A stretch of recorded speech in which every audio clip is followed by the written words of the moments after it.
Hello, everybody, and welcome to this short presentation. I am delighted to have you here. We're going to be talking about a new study out, the impact of deposit return systems on beverage sales. And I am doing this presentation with my colleague, Susan Collins. I am Clarissa Morawski with the Reloop platform. Reloop is an international not-for-profit organization. We work at the center of policymaking with NGOs, governments, and industry stakeholders, and we are leading the transition to a global circular economy where resources remain resources. Susan, why don't you introduce yourself? Thanks, Clarissa. I'm Susan Collins. I am the president of the Container Recycling Institute, and our mission is to make North America the global model for the collection and quality recycling of packaging materials. We've been around since 1991, and I've been with CRI for the last 14 years as its president. And I should say, Susan, that you and I have been working collaboratively on these issues around circular economy for 14 years. So it's so nice to be with you after all these years once again. So without further ado, why don't we jump right in? Great. Why did we take up this study? It was something that we have talked about, wanted to do for the longest time. Because we were familiar with the claims that deposit return systems had a negative impact on beverage sales, that they made beverage sales decline or somehow stymied beverage sales. So sort of at the background level, we have been collecting research and data on this subject for a very long time, but we didn't have the remarkable opportunities to really study this in the way that we really wanted to study it until some particular events happened. And we'll be going over those events throughout the rest of this presentation. But the time came for us to do this study because the data presented itself to us. Yeah, and just to say, Susan, that we have been constantly dealing with this question coming to us about, well, what is the impact of deposit systems on sales? And we've been struggling with only a little bit of data. So it's so nice that now we finally have enough data that we can actually do the proper analysis to answer the question. Here's the introduction to what we did in this study. As we mentioned, that opponents have long claimed that DRS has a negative impact on beverage sales. But we didn't really have any evidence to prove that. We didn't have any data to prove that. So the opponents were also claiming that it was akin to a consumption tax and that it would lead to reduced beverage purchases. We had suspected that wasn't the case because everybody knows that when you pay the deposit, you can get it back in full. So that shouldn't result in any net spending loss or gain for the consumers. So the objectives of our study were to evaluate the impact of a deposit return system on beverage sales, and that's either the imposition of a new deposit law or a change in an existing deposit law, like an increase in the deposit from 5 cents to 10 cents, for example. We also wanted to expose the misleading assumptions from some studies that we had seen that were deeply flawed. We wanted to, put that in the report and explain how those studies were flawed. And we wanted to use real evidence, real data, and show what really happened. That was the basis for our study. So our methodology was to analyze per capita beverage sales before and after DRS implementation to see if anything did happen. We learned that we needed to base that on total volume, not units. And we'll get into that a little bit later, how we learned that and what it means. The boundaries of our study are that we focused on packaged non-alcoholic drinks in most places. In some places, we had alcoholic beverages as our basis. But in all cases, it was apples to apples from one jurisdiction to another and over time.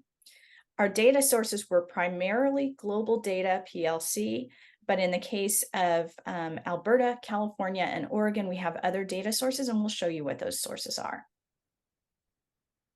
So let's just jump into the case study so you can see the data that we looked at. And we did it basically at a regional level. And we'll start with Scandinavia over here, where you can see we looked at 4 Scandinavian countries over a 21-year period. And all of these points in the line on the different countries are the points where the shift was either introducing a deposit, like in this one, Denmark 2002, the deposit system begins, or expanding a system by adding new beverage containers, for example. And you can see throughout here, we have a number of different expansions, deposit increases, or just introduction of deposit. And when you look at the points on the different lines, what is important to do is to look at what was the behavior of sales in the other jurisdictions during the same period of time where they didn't have the same kind of deposit introduction or expansion. So if you look, for example, let's take this point in time, 2005, Denmark expands its DRS. You can see where sales are going, and they're very much aligned with what happens in Norway, what happens in Finland, and what happens in Sweden. At the same time, sometimes sales go down. And is it because of the deposit? Well, in this particular case, where Denmark and Finland expanded their deposit system, both sales went down, but they also went down in Sweden at around the same time period. And again, these are per capita volume sales. So even though there may be population differences over the years, this accounts for that because we're running it on a per cap basis. And you can see that there seems to be the consistency in the trend of the upwards or downwards movement of sales. If we move on to the next region, which is the Baltics, here we have Lithuania, Latvia, and Estonia. You'll see similar, a lot of changes were made to the deposit system in Estonia, for example, with these 4 changes that took place over approximately 10-year period of time. And you can see that sales in neighboring countries mirror the events in Estonia. Moving to the next point of evidence is Oregon. And again, here you can see that, yes, Oregon increased in 2017. There was a deposit increase to 10 cents. But you can see that it had very similar behavior in neighboring states. And Susan, I think you wanted to also add something on the Oregon case study. I did. And I also, you brought up something important when you were talking about per capita. One of the mistakes that we found that some of the other studies made was that they didn't push everything into a per capita basis. They looked at total sales. And in cases where one state or one country has a population that's growing at a faster rate than the other one, the one with the faster population growth rate is going to have more beverage containers sold. So you have to move everything, you have to adjust your data to make it an apples to apples comparison and turn everything into a per capita basis. So that was an important thing that we did that we had found that some of the other studies didn't do. And the other thing that I wanted to mention about Oregon was it was through researching the Beer Institute data, which at the time was very granular and gave us not only total volume sold, but also the size breakdown of containers. And it was by analyzing that data set that we realized that for marketing purposes, the beverage companies are constantly changing the types of things that they offer. So container sizes are going up and down, and that affects the unit sales numbers in a way that was adding noise to our data. So we decided at that point to shift to total volume to erase the effect of these, all of these marketing decisions that were being made on the size of container. That was another thing that we learned in this study that we hadn't seen in other studies before. And Clarissa also mentioned that for each state or country that we looked at neighboring jurisdictions to uncover these regional trends and see if there was anything different going on as a result of the deposit compared to the regional trend. And that's what you're seeing here with Oregon. We picked the neighboring states, and that gave us an idea of what the regional trend was.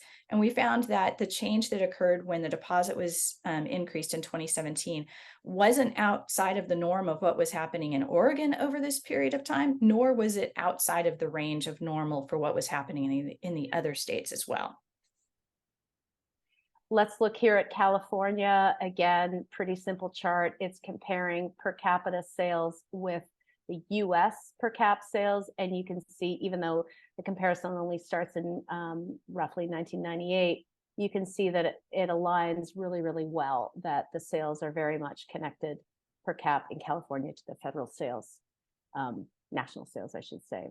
And then finally, in my own country of Canada, Alberta, a similar things happened to the deposit system, introducing a container fee, which is not a deposit, which you would think might have actually an impact on sales, didn't even have an impact on sales in 2002, but then they increased the deposit, expanded to milk, didn't seem to have much of an impact when you compared it to the national per capita consumption. So I think that wraps up the case studies. Here they are all summarized on one sheet. You can see the date of introduction, whether it was a new deposit system, a deposit increase, expansion, or other reform, when it happened, and you can see that there was no indication of any direct impact on sales. So with that, I'll just turn it back to you, Susan, for what are our key findings of the study. Yeah, and I want to throw in one more observation on that on the summary chart is what we talked about at the beginning of this presentation, is that we were waiting to have enough data to study this in the fulsome way that we wanted to study it. And you can see on this chart that about half of the changes that we've documented have really occurred in like the last 6 years, since 2017. So that gave us the robust collection of data that we wanted to really properly study this issue. So the key findings, we found no evidence to suggest that the introduction of a new deposit or the change in the deposit value, or as Clarissa mentioned, the increase in a consumer recycling fee, we did not find a clear pattern of a decline of beverage sales as a result of those changes. We found that the fluctuations in sales were well within the normal patterns of variation. We also want to emphasize that correlation does not equal causation. Even in the moments where we found that a change in the deposit value coincided with a drop in beverage sales, it didn't necessarily mean that that was causation, because a lot of times when we found a drop in one jurisdiction, we also found drops in beverage sales in jurisdictions that had no change in their deposit law. Sort of leads us to this really interesting slide. Yeah. Susan, why don't you walk us through this beauty? Yeah, this is great. And thank you to Sam Millett for creating this slide and for collecting all of these causes. As we mentioned, we also had been doing research on various other studies that had been done on beverage sales, whether in the context of this or just academic studies that had been done in the context of just what does pricing do to sales of beverages, period. And there is a wide body of academic research available on that. So I'll hone in on a couple of these and explain a couple of stories. The first is seasonal demand. This is usually the biggest thing that beverage industry executives will talk about with beverage sales, because some beverages are so highly tied to key events, key things like in the United States, the Super Bowl, certain holiday weekends. The majority of some beverage types are sold during these, 8 or 9 key events throughout the year, and a lot of their promotions are geared toward those. So that's seasonal demand is a big one. Another one is the weather. In very, very hot years, more beverages are sold as people try to cool down from the heat. Another one that we've seen recently that everyone's familiar with is the supply chain disruptions due to world events. The pandemic really changed our drinking patterns. With initial lockdowns, people weren't going out to restaurants where they might get a fountain drink. They were staying at home and purchasing drinks to put in their own refrigerators. And that actually caused something in the US that was called a candemic. There was a shortage of aluminum cans, and some beverages were unavailable. Some of the smaller brands were unavailable because they couldn't get the cans. The overall economic climate in the slides that we saw on California, both California sales and US sales declined dramatically during the 2009 recession. And another one that we've seen, another two that we've seen, health trends. We've seen a huge shift over the last 20 years away from soda and toward bottled water in the United States in desire of health benefits. And the last one I'll mention is changes in consumer preferences. We've seen craft beer in the United States shift away from bottles and toward cans. So those are things that many people are familiar with, and those all affect beverage sales. Our key findings were that the claims that we're asserting a causal relationship between DRS and reduced sales should be scrutinized carefully. And we point out some of the flaws that we've seen in other studies that have been done. And you can read about that in the report. And then the last thing is converging evidence. We did see a lot of data in other independent studies that helped inform our findings and came to some of the same conclusions. And again, you can read those details in the report. So those findings align with our own analysis and that provides additional evidence. So that brings us to the end of our short video. Thanks so much for watching. If you need more information or want to read the report, visit our websites to download the full report. They're listed here.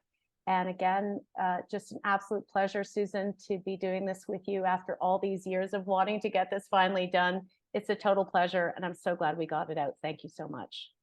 I completely agree. Thank you so much for all of your efforts and all of the data. We really pooled our two sets of data sources and pooled the resources and the intelligence of the two organizations to come up with a really terrific report. And we hope everybody really enjoys it. Thank you all for watching, and we hope that you enjoyed the show. Thanks. Bye-bye. Bye.